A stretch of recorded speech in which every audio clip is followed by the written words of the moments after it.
My official ranking of the top 10 best men's fragrances of all time. Let's go.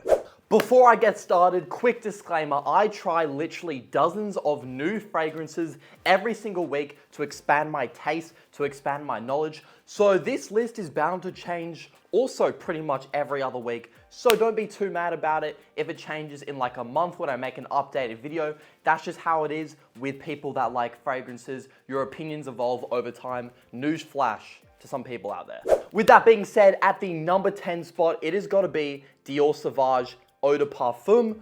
But Dior Sauvage is overused, it's basic, it's boring, it's one of the best sold men's fragrances of all time. How is this on your top 10 list?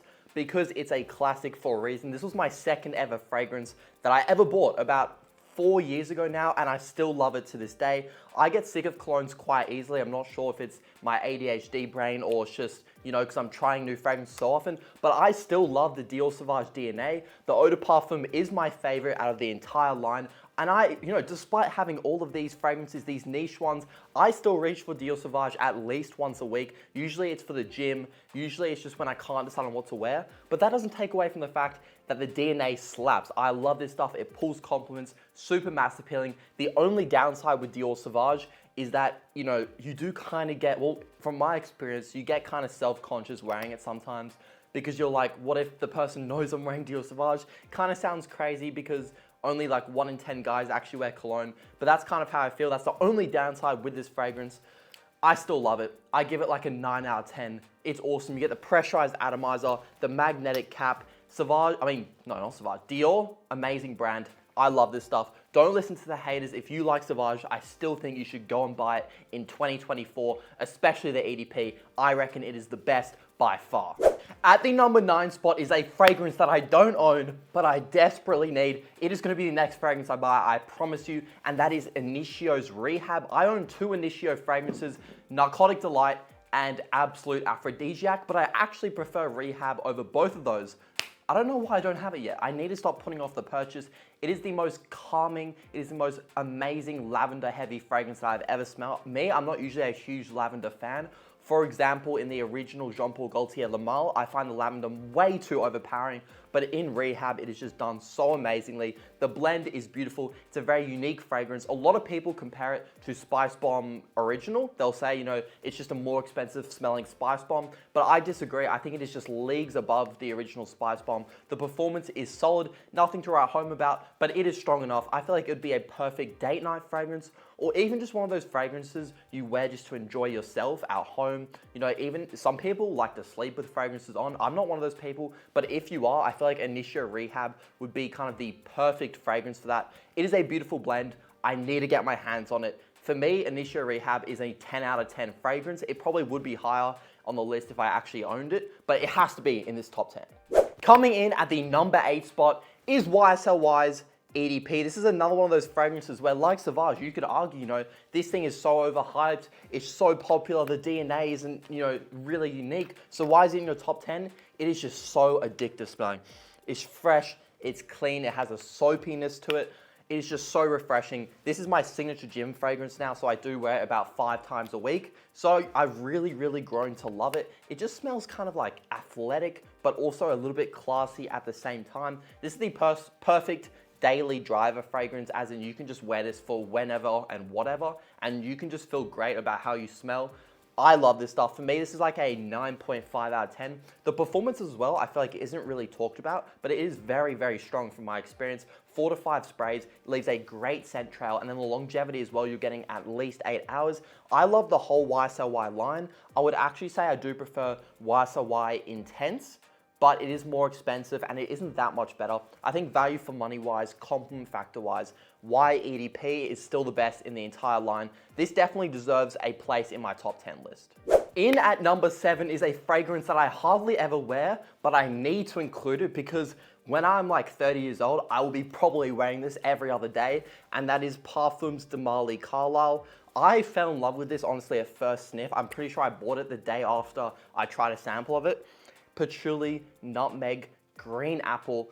It doesn't smell like an apple pie though, like Layton or Parfums de Marly Ojan. It smells a lot more kind of dark and mysterious. It's a lot less gourmand. It still has some sweetness, but there's just something grown up, mature, classy about it. It kind of smells like how the bottle looks, if that makes sense. If Parfums de Marly Layton is the Superman of Parfums de Marly, this is definitely what Batman would wear. It is crazy. I honestly really love this stuff. I feel like it works best for special occasions as an older guy, say a formal dinner event, even like a business conference.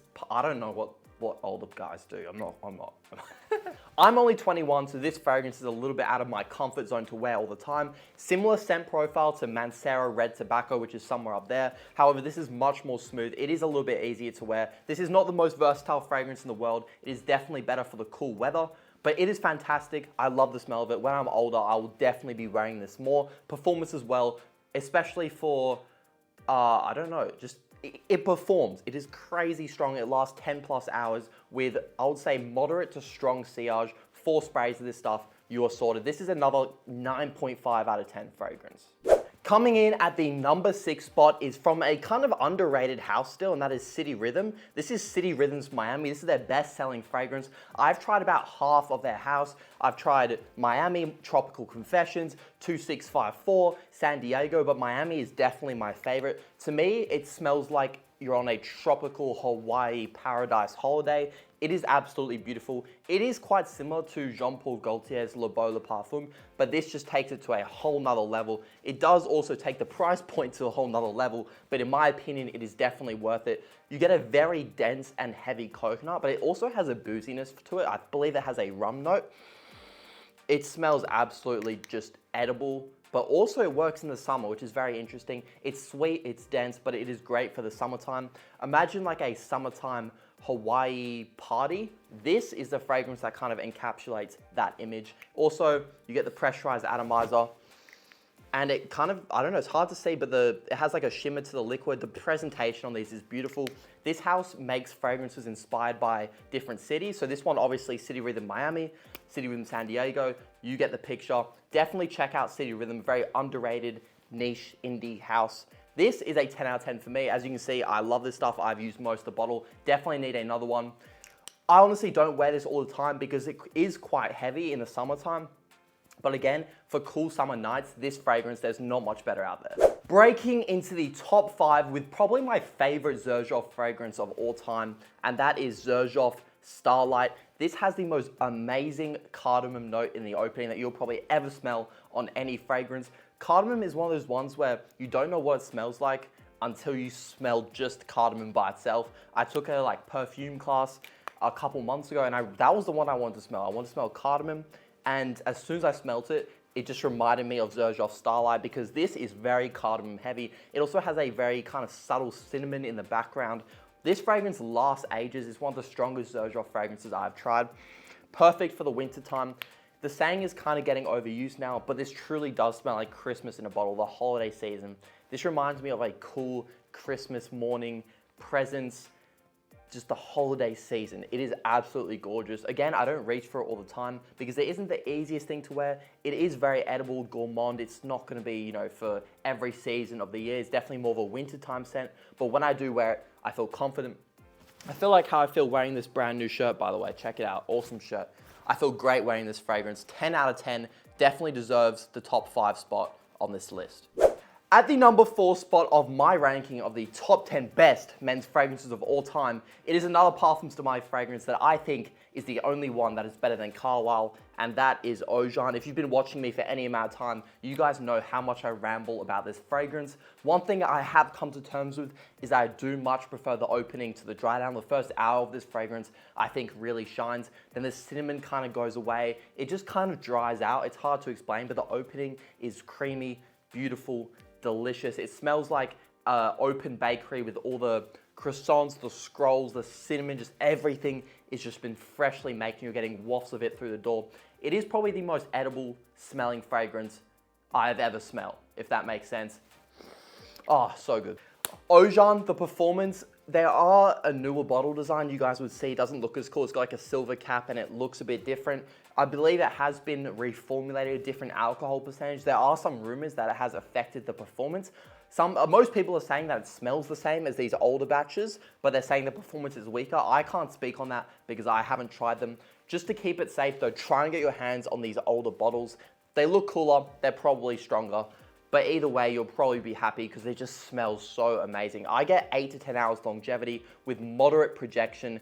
It works great. This stuff is amazing for the winter. I just realized this list is like 90% winter fragrances, isn't it? Damn. I was gonna put Tom Ford Tobacco Vanille as the number 3 spot, but I wanna keep the price value kind of offering into account here. And this thing is just ridiculously overpriced for what you're getting. It does smell amazing, but it is too expensive. I'm scared to spray this. It costs that much per spray. There are so many great dupes of Tom Ford Tobacco Vanille available, like Alamein Amber Gold or something. I've heard that one's amazing. I don't know, apparently there are so many dupes of it. So I'm gonna talk about a different fragrance, and that is one I just got, Gris Chanel EDP. I do own Gris Chanel Extrait. However, I honestly hardly wear that one, and I did love it when I first got it, but it kind of has dropped down the rankings for me. I would give it maybe top 15 all time. Gris Chanel EDP, I find creamier, more easy to wear. It's more airy, it's lighter. There's just something more addictive about it. It's also more versatile too. I'm not gonna say I would wear this in the summertime, but literally any other season. It doesn't have to be super cold to wear this fragrance. It smells like a vanilla chai creamy latte. Such a good fragrance. Another 10 out of 10. Gris Chanel EDP. Definitely don't just assume the Extrait is better. Try both first, because I only tried the Extrait and I was like, it can't get better than this, can it? I'll just buy the Extrait. And then a month later, I tried the EDP and I was like, I actually prefer this one even more than the Extrait. So definitely try both. Gris Chanel EDP, another 10 out of 10 fragrance. Down to the top 2. If you're a real one, you probably already know what my top 2 are, but at the number 2 spot, it is MFK's Grand Soir. The scenario I usually use to paint a picture of how this smells is imagine a super rich 60-year-old in a well-tailored suit walking around the streets in London. He just finished a business conference. He signed a massive $5 million contract, and now he is walking home looking sophisticated, looking elegant. That is what this fragrance smells like. It is quite a similar note, It is quite a simple note breakdown. It's just amber vanilla, and I believe that's basically it. That's all I smell. Definitely more amber than vanilla, but the notes are so high quality. The blend is so good that it still never gets boring, even though it is quite simple smelling. You get what you pay for in terms of quality, smell, and performance. I get 10 plus hours longevity, maybe even 12 hours. I haven't officially tested it. And then the sillage is probably one of the strongest fragrances in my entire collection. 3 to 4 sprays is all you need to leave an amazing scent trail. I would give this a 12 out of 10 if I could. And finally, at the number 1 spot, it is another MFK fragrance. Sorry to be boring, and it is Oud Satin Mood. The Extrait version is lovely as well. It is just harder to wear, and it is so expensive. My bank account cannot deal with getting the Extrait right now. So I got just the EDP, but it is amazing. Vanilla, rose, and then oud that is blended beautifully. I'm still learning to kind of like the smell of oud fragrances, but the oud in this is subtle enough where I hardly even notice it. To me, honestly, it just smells like a sweet treat, Turkish delight with the rose. It is kind of leaning on the feminine side, but I just enjoy anything that smells good, so I'll wear it, I do not care. Definitely don't blind buy this one, especially if you prefer more like masculine, traditional smells. This fragrance will not be for you. Just like MFK's Grand Soir, the performance is amazing. It's probably even better with this fragrance. Again, longevity about 12 hours, and then the sillage, the projection, even stronger than Grand Soir. 3 sprays is all you need with this stuff. The bottle is absolutely beautiful. The liquid is like a really cool color as well. I don't know how to explain it. I love this stuff. Best fragrance in my entire collection. Probably the best thing I have ever smelt. A lot of people in the comments are gonna say how much they hate the smell of it, but that's what makes a good fragrance. Usually the ones that people love the most are the ones that are the most controversial from my experience. That is gonna wrap up the video of the top 10 best men's fragrances of all time, in my opinion. Just to confirm, this is my ranking. So if you disagree, that is very normal. I would be surprised if you had the exact same top 10 list as me. But with that being said, let me know your top 10 in the comments. And let me know what you think of my top 10. If you guys have any other videos that you want me to do that are specific, let me know. And if enough people like a comment, I will definitely check it out. Like, subscribe, hit the bell for notifications on whenever I post a video, and have a good rest of your day.